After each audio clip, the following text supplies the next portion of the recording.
Hai sahabat perawat Kamar Bedah Indonesia, dimanapun Anda berada, jumpa lagi dengan saya, Nurse Laurentina Nona Eda, Magister Keperawatan. Kali ini saya akan sharing kepada sahabat sekalian terkait 10 kesalahan yang sering saya temui saat saya melakukan uji kompetensi cuci tangan bedah atau cuci tangan persiapan operasi. Pasti teman-teman penasaran, ya. Yang pertama, pada saat akan membersihkan kuku, peserta cenderung membersihkan kuku tidak di bawah air mengalir. Yang seharusnya adalah membersihkan kuku di bawah air mengalir. Yang kedua, pada saat peserta mengambil sikat dan spons, pembungkus sikat dan spons lupa dibuang. Seharusnya sikat dan spons langsung dibuang ke tempat sampah. Ya, itu kesalahan yang sering ditemui. Yang ketiga, pada saat membalur seluruh permukaan tangan sampai lengan, kedua tangan harus dibalur sampai 5 cm di atas siku. Teman-teman ingat, pada saat kita menggunakan pakaian dasar kamar bedah, kita menggulung baju sebelum cuci tangan harus 10 cm di atas siku. Ada kaitannya dengan pada saat kita akan mencuci tangan, kita harus mencuci tangan sampai dengan 5 cm di atas siku. Ya. Selanjutnya adalah pada saat akan membersihkan atau menyikat kuku, sikat kuku ke arah luar. Ya, kadang peserta menyikat kuku sesuka hati atau tidak sesuai arahan dari asesor. Padahal harusnya membersihkan kuku atau menyikat kuku ke arah luar. Setelah menyikat kuku, teman-teman akan melepaskan sikat dari sponnya. Ya, pada saat melepaskan sikat dari spons, sikat dibuang ke tempat sampah. Lalu teman-teman akan melakukan bilas tangan kiri atau tangan kanan. Pada saat membilas tangan kanan, spons harus ada di tangan kiri. Pada saat membilas tangan kiri, spons ada di tangan kanan. Bilas dengan gerakan yang teratur, tidak seperti gergaji, ya.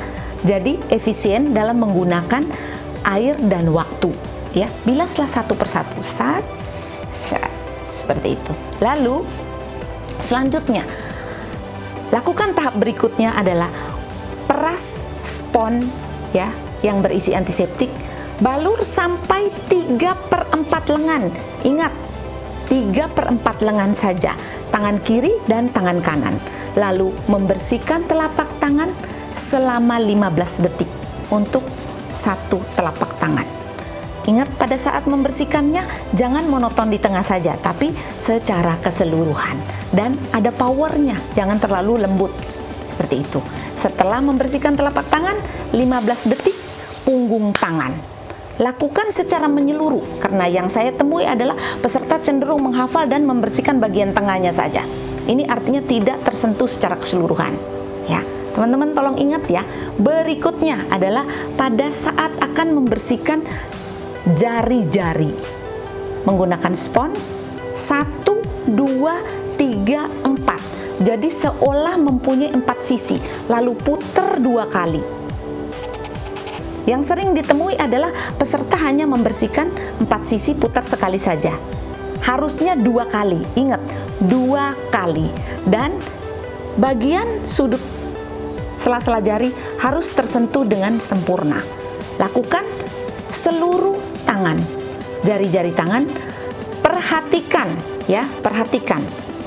Ya, perhatikan, yang ingin saya sampaikan selanjutnya adalah pada saat membersihkan sela-sela jari dengan gerakan memutar seperti ini, peserta cenderung membiarkan sikunya lebih tinggi daripada tangan. Itu menyalahi prinsip steril. Jadi, pertahankan posisi siku selalu lebih rendah dari tangan. Oke, jelas? Berikutnya, lakukan yang sama, prosedur yang sama pada sisi tangan yang lain. Telapak tangan 15 detik, ya, gerakannya sama seperti tadi. Punggung tangan 15 detik. Sela-sela jari seolah mempunyai 4 sisi. Putar 2 kali. 1, 2, 3, 4, putar-putar. 1, 2, 3, 4, putar-putar sampai seluruhnya. Kita hitung sama-sama ya biar jelas. 15 detik telapak tangan, 15 detik punggung tangan, artinya sudah 30 detik.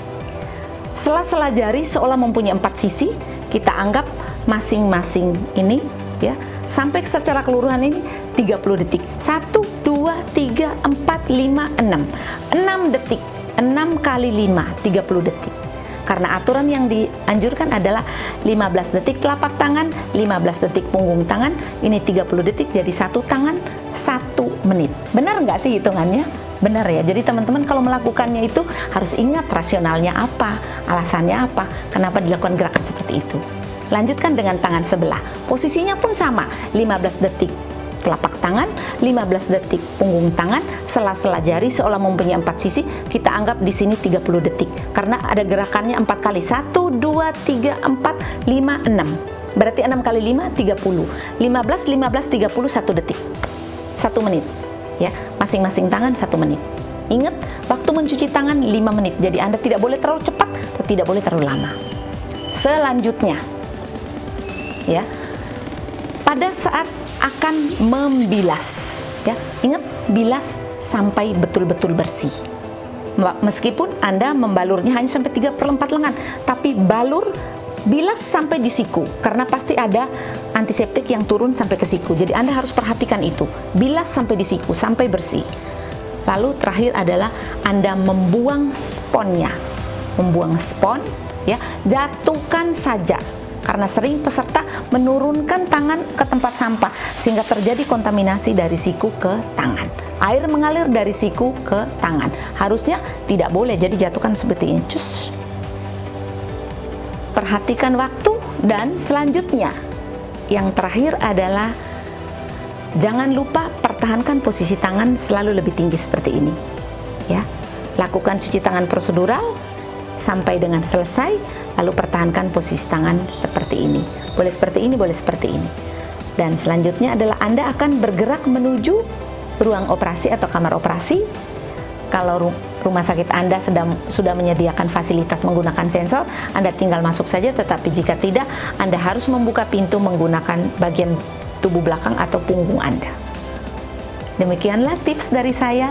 Semoga membantu Anda sehingga Anda bisa lulus tanpa hambatan. Cheers!